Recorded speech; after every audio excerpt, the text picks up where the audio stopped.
بسم اللہ الرحمن الرحیم، السلام علیکم، ہیلو پاکستان۔ گیٹ عمران مہم کو ایک اور بہت بڑا دھچکا آج لگا ہے۔ تھوڑی دیر پہلے اسلام آباد ہائی کورٹ کی چیف جسٹس عامر فاروق صاحب کے ہاں سے ایک فیصلہ آیا ہے۔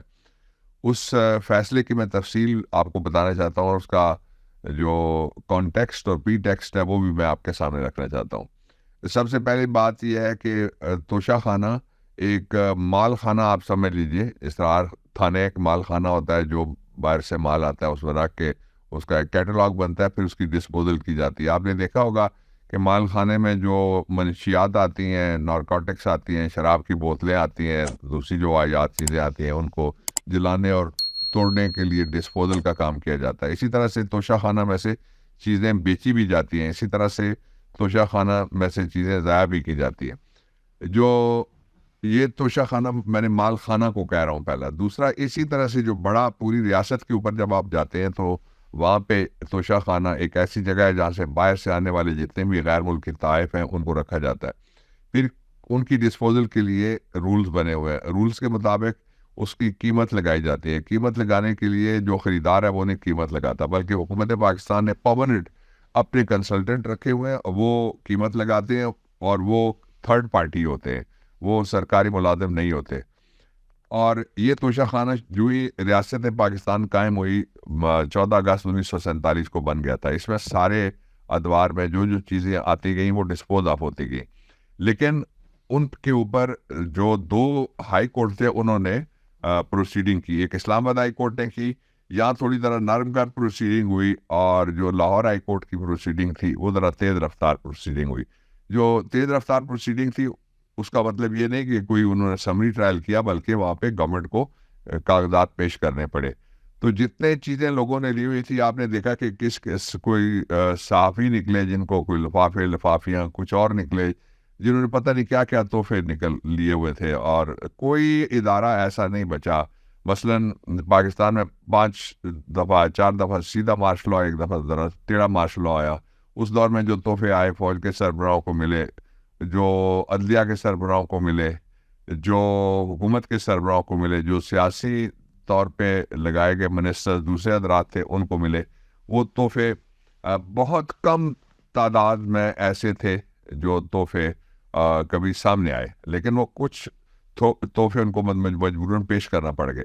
ان میں عمران خان کے خلاف کیا جی، باقی سارے جنہوں نے جو کچھ بھی لیا تھا، جو نواز شریف کا خاندان ہے انہوں نے اس کی بیٹی نے پائن ایپل بھی نہیں چھوڑا، وہ بھی لے گئے گھر میں، لیکن اس کے باوجود وہ کوئی مقدمہ نہیں بنا۔ وہ مقدمہ بنا تھا جس کا آغاز کیا گیا الیکشن کمیشن آف پاکستان سے، اور پھر اس کو بناتے بناتے الیکشن کمیشن آف پاکستان چلا گیا وہ کیس لے کے، ایک ہی آدمی کے خلاف کیس لے کے، باقی کسی نہ پولیٹیکل پارٹی کو انہوں نے کسی جگہ کوئی تفتیش اس کے خلاف کی، تحقیق کی، نہ کسی پولیٹیکل شخصیت کے خلاف کی۔ ایک ہی کیس بنایا کہ عمران خان کو نااہل قرار دیا جائے، اس کے لیے سیشن جج کے پاس کیس لے کے گئے۔ سیشن جج کو جب کہا گیا کہ یہ کیس نہیں بنتا، تو سیشن جج نے کہا کہ آپ کی درخواست ہی نہیں بنتی۔ عمران خان کی طرف سے وہاں پہ ہم نے درخواست دائر کی تھی کہ اس کیس کو خارج کیا جائے، اس لیے کہ اس میں جو سیشن جج کا ٹرائل ہے اس کے تقاضے بھی پورے نہیں کیے گئے قانونی، اور جو پہلا یہ نقطہ تھا۔ دوسرا یہ نقطہ تھا کمپلینٹ جو انکمپٹنٹ آدمی نے فائل کی ہے۔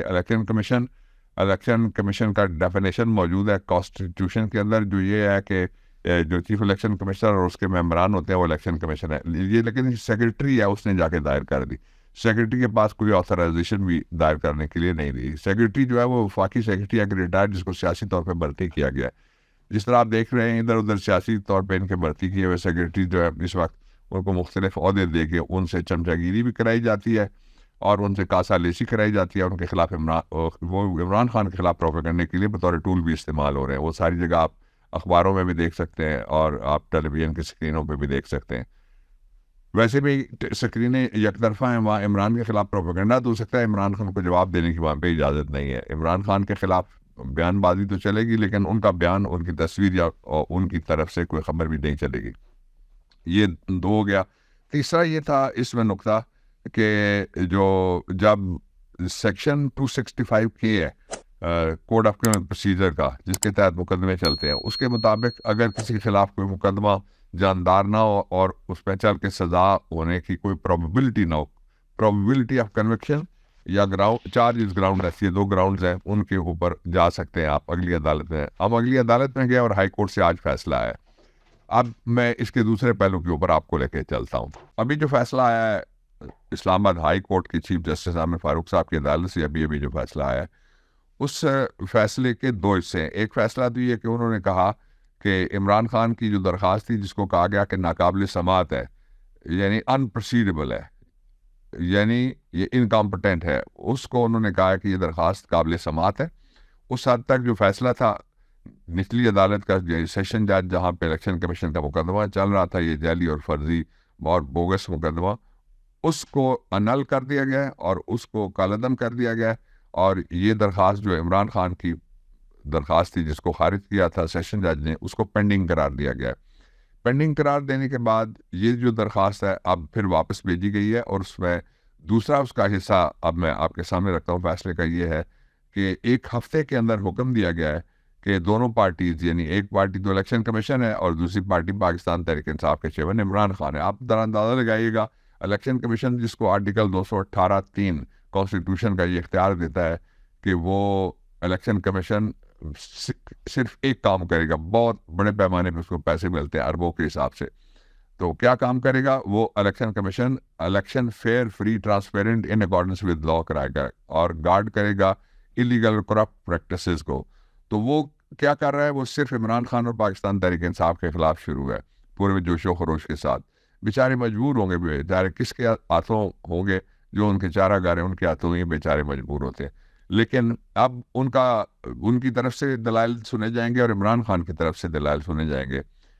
اور تیسرا حصہ اس کا یہ ہے کہ یہ 1 ہفتے کے اندر، 7 دن کے اندر from the day of the judgment, جب وہ نکلے گی سائن ہو کے، تو 7 دن کے اندر الیکشن کمیشن کے اس مقدمے کا فیصلہ نچلی عدالت کرے گی. نچلی عدالت میں اگر وہی جج صاحب بیٹھتے ہیں تو انہوں نے تو اپنا مائنڈ دیا ہوا ہے، وہ پھر وہی کریں گے. اور بہتر یہ ہوگا کہ اس کو وہاں سے ٹرانسفر کر کے کسی اور جج کے پاس جانے دیا جائے. اور انصاف جو آپ کا کانسٹیٹیوشن نہیں بلکہ ساری دنیا کے کانسٹیٹیوشن جتنے بھی ہیں، ایک کانسٹیٹیوشن آف دی ورلڈ کتاب ہے، وہ آپ گوگل کر کے دیکھ لیجئے، اس میں بھی لکھا ہوا ہے. اور پھر ساری دنیا کے جتنے بھی قوانین ہیں، اقوام متحدہ کے جتنے قوانین ہیں، عالمی قوانین جتنے بھی، کانفلکٹ آف لا کی زد میں آنے والے جتنے قوانین، وہ سارے یہ کہتے ہیں کہ انصاف صرف کرنا نہیں چاہیے بلکہ انصاف ہوتا ہوا لوگوں کو نظر بھی آنا چاہیے. تو اس لیے انصاف کا تقاضا یہ ہے کہ وہ کسی نئے جج کے پاس جائے جو نئے سرے سے اس کو سن کے تو نئی اپنی فائنڈنگ دیں. اب یہ ہوگا نہیں ہوگا، اس کا فیصلہ اگلے 2-3 دن میں ہو جائے گا. یہ جو ابھی فیصلہ آیا ہے وہ تھا. اب اس فیصلے کے آخر میں آپ کے سامنے میں نتائج رکھنا چاہتا ہوں کہ یہ جو فیصلہ آیا ہے اس کے نتائج کیا ہے. اس فیصلے کا سب سے پہلا نتیجہ تو یہ ہے کہ سیشن جج جن کو بٹھایا گیا تھا، اور ان کے بارے میں جو میں نے سیشن جج کے پاس کارروائی جو ہوئی ہے اس کے بارے میں یہ تھا کہ وہ کارروائی ان ہیسٹ ہوئی ہے. اور ان ہیسٹ یعنی جلد بازی میں جو کارروائی ہوتی ہے اس کے بارے میں جو انصاف کا نظریہ ہے عالمی وہ یہ ہے کہ جسٹس رشڈ از جسٹس کرشڈ، یعنی جلد بازی جب کی جائے تو اس کا مطلب یہ ہے کہ انصاف کے تقاضے پورے نہیں ہو رہے بلکہ کرش کیا جا رہا ہے، دوسری پارٹی کو کچلا جا رہا ہے. نمبر 1 اب اس کو انل کر دیا گیا ہے. اس کا پہلا نتیجہ یہ ہے کہ وہ درخواست بحال ہو گئی ہے اور وہ دوبارہ سے پھر سنی جائے گی جو عمران خان کی طرف سے کیس کو ختم کرنے کی درخواست تھی. اس کا دوسرا نتیجہ یہ کہ بہت بڑا جھٹکا لگا ہے کہ جعلی کیس بنانے کے لیے پی ڈی ایم آپ نے دیکھا انہوں نے اربوں خربوں روپے کے اشتہار چلائے، انہوں نے ہزاروں گھنٹے اور کروڑوں لفظ بولے اور عمران خان کے خلاف توشہ خانہ گڑی یہ کرنے کے بعد آج ان کے منہ کے اوپر انیشل چھوٹا سا ایک ہلکا سا ہی صحیح لیکن تمانچہ لگا ہے کہ وہ کیس یہ قرار دے دیا گیا ہے کہ اس کے خلاف درخواست قابل سماعت ہے. اس کا دوسرا نتیجہ یہ ہے کہ عمران خان کے خلاف جو گیٹ عمران کا توشہ خانہ کے ذریعے سے اس کی نااہلی کا معاملہ تھا وہ اب اتنا آسان اور اتنا سادہ نہیں. میں پہلے دن سے کہتا رہا ہوں اس کیس میں کچھ نہیں ہے، اور اب میں پھر دوبارہ یہ بات دہرا رہا ہوں کہ یہ کیس نیچے سے بھی اگر جج ٹھیک طریقے سے کوئی وہ اس باعث نہ ہو تو سنیں گے تو پھر ڈیفینیٹلی وہ کیس نیچے بھی ختم ہو سکتا ہے. نہیں تو اس کا پھر تیسرا نتیجہ یہ ہے کہ اگلا راؤنڈ شروع ہو جائے گا. اگلے راؤنڈ کے لیے چیف جسٹس صاحب کا اختیار ہے، وہ خود سنیں یا کسی کے پاس بھیجیں، اور پارٹی کو یہ حق ہے کہ وہ کہیں کہ جی کیس مقدمہ یہاں سنا جائے اور یہاں نہ سنا جائے، فیصلہ عدالت نے کرنا ہوتا ہے.